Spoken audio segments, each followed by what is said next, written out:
IBPS જેવી સંસ્થા હોય, નાબાર્ડ જેવી સંસ્થા હોય કે જીપીએસસી જેવી સંસ્થા હોય, એને તમે પસંદ ન કરી અને ખાનગી એજન્સીને શા માટે પસંદ કરી એનો ખુલાસો જોઈએ તમારે.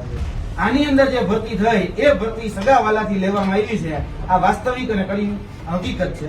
સત્તા ખરી કે પોતાના દીકરાને લેવાની, સત્તા ખરી કે પોતાના ભત્રીજાને લેવાની, સત્તા ખરી કે પોતાના ભાણિયાને લેવાની, આવી સત્તા છે. તમને યાદ હશે કે ભાવનગર ડિસ્ટ્રિક્ટ કોઓપરેટિવ બેંકમાં થોડા સમય પહેલા ભરતી કરવામાં આવી છે. ખ્યાલમાં ખરી કેટલા ઉમેદવારોની ભરતી થઈ?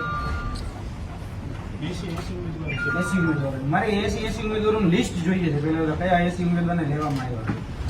બીજું કે ભરતી પ્રક્રિયા જો કરવામાં આવી કોમ્પિટિટિવ એક્ઝામના માધ્યમથી, તો તમે એમાં રિક્રુટમેન્ટ રૂલ બહાર પાડ્યા છે, તમે સિલેબસ બહાર પાડ્યો છે, તમે નોટિફિકેશન બહાર પાડી છે. આ બધી જ જે પ્રક્રિયા થઈ એની ઓરિજિનલ કોપી મારે જોઈએ છે. તમે જે તે એજન્સીને કામ સોંપ્યું, એ એજન્સી ઓમ એન્ટરપ્રાઇઝ કરીને જે કહી શકાય જે સંસ્થા હતી અમદાવાદ ખાતે, તો તેમાં કઈ ઓળખાણ શા માટે ભાઈ ખાનગી એજન્સીને કોન્ટ્રાક્ટ આપવામાં આવ્યો એનો મારે પુરાવો જોઈએ છે. કારણ કે કોઈ પણ કોમ્પિટિટિવ એક્ઝામ લેવાય તો અમે એવું ઈચ્છીએ છીએ કે સહકારી ક્ષેત્રમાં પણ આઈબીપીએસ જેવી સંસ્થા હોય, નાબાર્ડ જેવી સંસ્થા હોય કે જીપીએસસી જેવી સંસ્થા હોય, એને તમે પસંદ ન કરી અને ખાનગી એજન્સીને શા માટે પસંદ કરી એનો ખુલાસો જોઈએ તમારે. એટલે આ બધી વાત અમારે આજે ખુલાસામાં જોઈએ છે. તમે 80 જણા લીધા તો 80 ને કઈ રીતે પસંદગી કરવામાં? એના પ્રિલિમમાં માર્ક કેટલા હતા, ઇન્ટરવ્યુમાં માર્ક કેટલા હતા, પ્રિલિમ જે લેવામાં આવી એમાં બધાનું મેરિટ યાદી જે હતી એ કેમ જાહેર કરવામાં આવી એ જોઈએ છે. આ ભરતીમાં કોઈ જ જગ્યાએ પારદર્શિતા જણવાણી નથી એવો મારો સ્પષ્ટ અને આધાર પુરાવા સાથેનો આરોપ છે. કેમ કે આની અંદર જે ભરતી થઈ એ ભરતી સગાવાલાથી લેવામાં આવી છે. આ વાસ્તવિક અને કડી હકીકત છે. કારણ કે આ ભરતીની અંદર જે લોકોના નામ અત્યારે અમે બ્રાન્ચમાંથી કઢાવ્યા, આ એ બધાના નામ છે. અને બધા જે ડાયરેક્ટરનો દીકરો છે, ડાયરેક્ટરના ભત્રીજા છે, ડાયરેક્ટરના હગાવાલા છે, આ એ બધાના નામ છે. હવે તમે લિસ્ટ આપો. જો હું ખોટો હોય તો આ લિસ્ટમાં મને એક નામ એવું કહી દો કે યુવરાજભાઈ આ લિસ્ટમાં નામ નથી. એમાં એવું છે કે બીડીસી બેંક છે ને પોતે સ્વાયત્ત સંસ્થા છે. સ્વાયત્ત સંસ્થા છે. એની રીતે પોતાની રીતે તે ડિરેક્ટરોએ અને જે સાધારણ સભામાં જે ઠરાવ છે એ કરીને તે પોતાની રીતે એજન્સી નક્કી કરી છે અને એની પાસે સત્તા છે. પોતાની રીતે સત્તા ખરી સગા લોકોને લેવાની, સત્તા ખરી કે પોતાના દીકરાને લેવાની, સત્તા ખરી કે પોતાના ભત્રીજાને લેવાની, સત્તા ખરી કે પોતાના ભાણિયાને લેવાની, આવી સત્તા છે. આવી એક પણ ભરતી બોર્ડમાં સત્તા ન હોય. અને સ્વાયત્ત સંસ્થા તો સ્વાયત્ત સંસ્થાના નિયમ અમે પણ જાણીએ છીએ. અમે પણ વર્ષોથી આ બધી જ પરીક્ષાઓ સાથે સંકળાયેલા છીએ. સ્વાયત્ત સંસ્થામાં એવું ક્યાંય નથી લખેલું કે તમે પોતાના હગાવાલાને લઈ લો. તો આ બીજા બધા જે આ સહકારી ક્ષેત્રો સાથે જોડાયેલા, તો આ સરકાર સહકારી ક્ષેત્રની તો ઘોર ખોદાઈ રહી છે. ડાયરેક્ટરના દીકરાને લેવાના હોય કે ડાયરેક્ટરના ભત્રીજાને કે ભાણિયાને લેવાના હોય તો ભરતી હું કામ કરો, ડાયરેક્ટ લઈ લો ને. એવી સ્વાયત્ત સંસ્થામાં કોઈ જગ્યાએ ક્યાંય નિયમ નથી. તમે નિયમ હોય તો મને દેખાડો. તમને હું અહીંયા બેસીને બધા જ નિયમ તપાસવા માટે તૈયાર છું.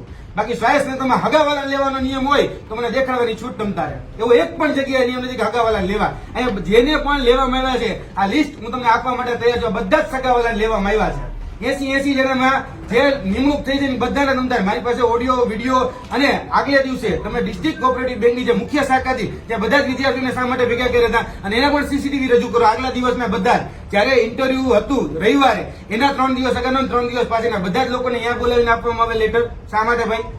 અને આગલા દિવસે બધાને કહી દઉં કે તું ભાઈ પાસ થઈ જાય, તું ભાઈ પાસ થઈ જાય. અને આવા ફોન ગયા છે. તમે સીડીઆર જોતા તો હું આપું તમતારે. સીસીટીવી તમારી પાસે હોય ડિસ્ટ્રિક્ટ કોઓપરેટિવ બેંક તો મારે આપવાની તમતારે તૈયારી પૂરેપૂરી છે. એટલે આ ખોટું થયું છે, ભ્રષ્ટાચાર થયો છે, કૌભાંડથી જ ભરતી થઈ છે. અને કેમ કહેતા હોય તો આક્ષેપ નથી કરતો, દાવા પુરાવા સાથે સાબિત કરવાની તાકાત હું રાખું. એટલે આ ભરતી પ્રક્રિયાના નામે જે તર્ક રચો છો, નાટક રચો છો ને એ નાટક રચવાનું બંધ કરી દો તમે. કારણ કે તમે જે કહો છો કે ભાઈ સ્વાયત્ત સંસ્થા છે એને નિયમ જાતે બનાવી શકે, પણ ભરતી હગાવાલા નહીં કરવી એવી નિયમમાં ક્યાં લખો? નિયમ દેખાડો હગાવાલા લેવાના લ્યો. આમાં બધી જગ્યાએ તમને બધા નામ જોઈ લેવાની છૂટ. હું એક પણ જગ્યાએ ખોટા એક નામ વાંચી લ્યો તમને બધાના. આની પેલા ભૂતકાળની ભરતી છે એનાય મેં નામ લખ્યા છે કે જેમાં તમે કોને કોને લીધા છે. એવો તો ક્યાં નિયમ છે કે બધા પોતપોતાના હગાવાલા લેવા? મને દેખાડો. આમાં છે ને ટૂંકમાં મેં કીધું ને બીડીસી બેંક જ જવાબદાર છે અને તમારે તેમ છતાં વિશેષ રજૂઆત બીડીસી બેંકમાં જવાનો છું. આ હકીકત છે સાહેબ. તો પહેલા તમે ત્યાં રજૂઆત કરો. ત્યાં પણ અમે જઈએ છીએ, કલેક્ટરને પણ અમે જઈએ છીએ. અમે અહીંના એસપી ને પણ આની કાયદાકીય તપાસ માટેના આદેશ આપે એટલા માટે અમે ત્યાં પણ જવાની સરકારમાં રજૂઆત કરવાના છીએ. હવે ગુજરાતના મુખ્યમંત્રી એમ કે ભાઈ મારા દીકરાને નોકરી દેવડાવી હોય તોય હું હગાવાથી કે ઓળખાણવાથી ન દેવડાવી હતું. હવે એના કરતા મને એવું લાગે કે જેટલી સત્તા એ મુખ્યમંત્રી પાસે નથી એટલે ડિસ્ટ્રિક્ટ કોઓપરેટિવ બેંક પાસે છે. કઈ પોતાના હગાવાલા નોકરી આપી દે. બધા દીકરા દીકરીઓને ભત્રીજા ભાણિયાને નોકરી આપી છે બધાને. એસી નોકરી છે ને ભ્રષ્ટાચારથી થાય છે. ચોરી કરી ત્યાં ચોરને જઈને ફરિયાદ કરવાની એવું થયું ને? એટલે આપણે તો આને ફરિયાદ કરવા માટે તમે હું જવાનો જ છું, એવું નથી કે ડિસ્ટ્રિક્ટ ઓફ ડીસીબી નથી જવાનું. ડીસીબી જવાનો જ છું. ફરિયાદ કરવા જવાનું. જે આ બધી જગ્યાએ આ ડીસીબી નું જે સંસ્થા છે આપણી બરોબર ગંગાજરી હું જાય છે તમારે. હવે તપાસ કોણ કરશે? બિલાડીને કહીશ કે દૂધનું રખોપું કર, ચોરને કહીશ કે ચોરી કોને કરી, મને તપાસ કરીને કે અત્યારે રાજ્ય સરકાર દ્વારા તપાસ સોંપવામાં આવી છે. મને તપાસ રિપોર્ટ આપો. તપાસ સોંપવામાં આવી તો મને કાગળ આપો, કાલો આને તપાસ સોંપવામાં આવી છે. તમે અરજી આપી દો, અમે તમને તપાસ આજે હું અરજી સહિત બધી આપું છું સાહેબ શ્રી આપને, અને વડીલ શ્રી આપને પણ આપું છું. તમે રજિસ્ટ્રાર આવે એમને ખાસ કહેજો કે યુવરાજસિંહ આ બાબતમાં ક્યાંય પણ કાચું કાપવા નથી. આ બધી જ જગ્યાએ ભ્રષ્ટાચાર છે, કૌભાંડ થયું છે, અને બધા જ આધાર પુરાવા આપવાની તાકાત અમારામાં છે. આપવાના અમારી જવાબદારી નથી, યાદ રાખજો, નથી. કારણ કે સામાન્ય નાગરિક છે, અમે કહી શકીએ કે આ ખોટું છે. તપાસ કરવાની જવાબદારી તમારા બધાની છે, કારણ કે તમારા અંતર્ગત આવતી આ સંસ્થાઓ છે. કારણ કે સહકારી ક્ષેત્રના તમે વડા છો, જિલ્લાના વડા, તો સહકારી ક્ષેત્રના વડાના તરીકે તમારે ધ્યાન રાખવાનું છે. અહીંયા તો પોતાના હગાવાલાને સેટ કરવામાં આવે છે. અહીંથી કેટલા લોકોને સેટ કરવામાં નામ જોતો ને મને કહેજો, હું નામ જોયું તો આપીશ કે આ સંસ્થામાંથી કેટલા 5 જણાને લેવામાં આવી. 5 નામ મારી પાસે છે. હજી વેબસાઇટ ઉપર લિસ્ટ મૂકવામાં નથી એવું, કોને લેવાના કોને નથી લેવાના. પરિણામ મૂકવામાં નથી આવ્યું, મેરિટ યાદી મૂકવામાં નથી આવી. સિલેબસ આ આ તમે આપ્યું કે આ રીતે અમે ભરતી કરીશું, આ ડિસ્ટ્રિક્ટ કોઓપરેટિવ બેંકના આ લાયકાતના આધારે ભરતી કરીશું, તો સિલેબસ ક્યાં છે? આરઆર એટલે કે રિક્રુટમેન્ટ રૂલ્સ ક્યાં છે?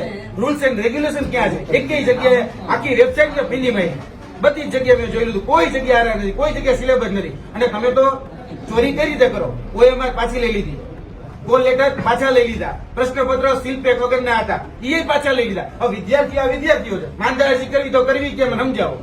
માંદાજી મારે કોઈ પ્રશ્નમાં ભૂલ છે, મારે અહીંયા કઈ મને વિસંગતતા લાગી, અસમંજસતા લાગી, તો મારે એ દેવું છે કે ભાઈ ભૂલ છે આ પ્રશ્નમાં, મારો પ્રશ્ન સુધરે એમ છે, તો ક્યાં દેવાનું મારે? કારણ કે આની અંદર તો કઈ લખ્યું નથી સિલેબસ. 50 પ્રશ્નનું અંગ્રેજી પૂછો, 50 પ્રશ્નનું ગુજરાતી પૂછો. આવો સિલેબસ કઈ નથી લખ્યું તમે કે આમાં અમે આ ભરતી પ્રક્રિયા આ પ્રકારે લેશું. સ્વાયત્ત સંસ્થા છો ને, હું નાનક પડતું કે સ્વાયત્ત સંસ્થા, તો સ્વાયત્ત સંસ્થા હોય તો સ્વાયત્ત સંસ્થા નિયમો તો જાહેર કરે. આ ભરતી પ્રક્રિયા સ્વતંત્ર રીતે તમામ નીતિ નિયમોથી વિરુદ્ધમાં છે.